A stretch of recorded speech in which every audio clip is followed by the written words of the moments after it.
दंडवत प्रणाम. ब्रह्मविद्या चिंतन ग्रुप या ग्रुपच्या माध्यमातून आपण व्हिडिओच्या माध्यमातून, ऑडिओच्या माध्यमातून, प्रश्नोत्तराच्या माध्यमातून चिंतन मनन करत असतो. आपल्या सर्वांना विजयराज हरवास महानुभाव, बिल्लाळी, जिल्हा नांदेड यांचा दंडवत प्रणाम. आज आपण सर्वज्ञ श्री चक्रधर स्वामींनी सांगितलेली एक कथा, त्या कथेवर चिंतन करणार आहोत. ती कथा स्वामींनी कोणती सांगितलेली आहे याविषयी माहिती घेत आहोत. सर्वज्ञ श्री चक्रधर स्वामी पांचाळेश्वर या गावाहून, हे जे महत्त्वाचं ठिकाण आहे पांचाळेश्वर, हे श्री दत्तात्रय प्रभूंचं भोजनाचं स्थान आहे. नित्य नियम स्वामी त्या श्री दत्तात्रय महाराज त्या स्थानावर भक्तांचं भोजन स्वीकारायला येत असतात. याच पांचाळेश्वर जवळ एक बळीग्राम नावाचं गाव आहे.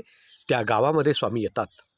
तिथे आल्यानंतर स्वामी आपल्या भक्तांना सांगतात की या बळीग्रामचं हे नाव कसं पडलं, बळीग्राम नाव हे कसं पडलं, याविषयी स्वामी आपल्या भक्तांना माहिती देत आहेत, एक कथा सांगत आहेत.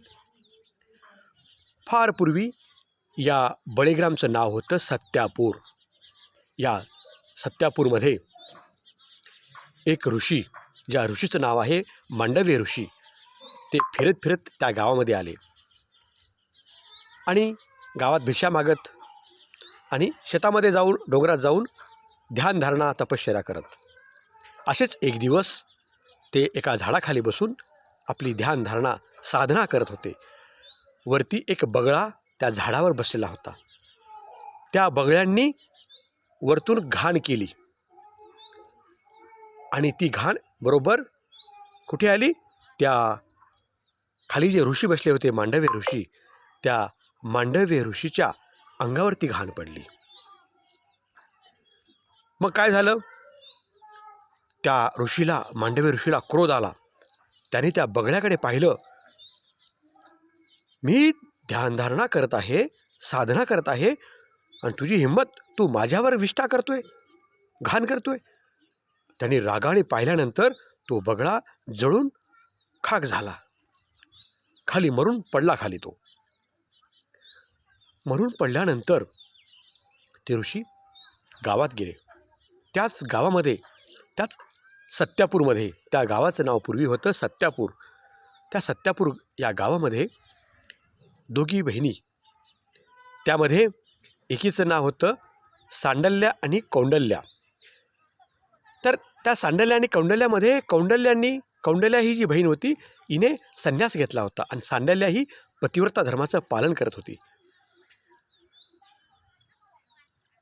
ती जी सांडल्या होती, त्या सांडल्याच्या घरी हे भिक्षेला गेले ऋषी. गेल्यानंतर ते आवाज देतात, भिक्षाम देही. त्यावेळेस ती सांडल्या आपल्या पतीची सेवा करत होते, पतीचे पाय दाबत होते, पतीच्या पायाला, तळपायाची मालिश करत होते. त्यावेळेस ती सांडल्या म्हणते की आपण पुढे जा. त्यावेळेस त्यांना राग येतो, मी ऋषी तुझ्या दारावर आलो आणि तू मला पुढे जा म्हणते. त्यावेळेस ते मनातल्या मनात ते हा विचार करतात आणि तिच्याकडे क्रोधाने पाहतात. पण ती जी सांडल्या होती, ही पण पतिव्रता होती. तिच्यावर काही परिणाम झाला नाही. ते परत पाहतात रागाने, तरी काही परिणाम होत नाही. त्यावेळेस ती सांडल्या म्हणते, मी काही बगळा नाही की जो वरून मरून खाली पडेल, मी बगळा नाही. त्यावेळेस त्या ऋषीला आश्चर्य वाटतं की ही सुद्धा हे साधी बाई नाही, ही सुद्धा पतिव्रता आहे. आणि हे त्यांचं बोलणं, ज्यावेळेस तो तिचा पती आहे, तो पती ऐकतो की ही कोणाशी तरी बोलत आहे. दारावर एक कोणीतरी आलेला आहे आणि ही म्हणत आहे की मी काही बगळा नाही.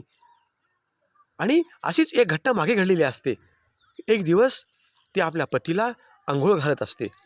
आंघोळ घालत असताना ती एक तांब्या लोट्यामध्ये पाणी घेते आणि आपल्या पतीच्या भोवताल धार ओतते. त्यावेळेस ती घटना घडलेली असते की तिची जी बहीण होती कौंडल्या, ती जंगलामध्ये तपश्चर्या करत असते आणि तपश्चर्या करत असताना त्या जंगलाला अग्नी लागलेला असतो.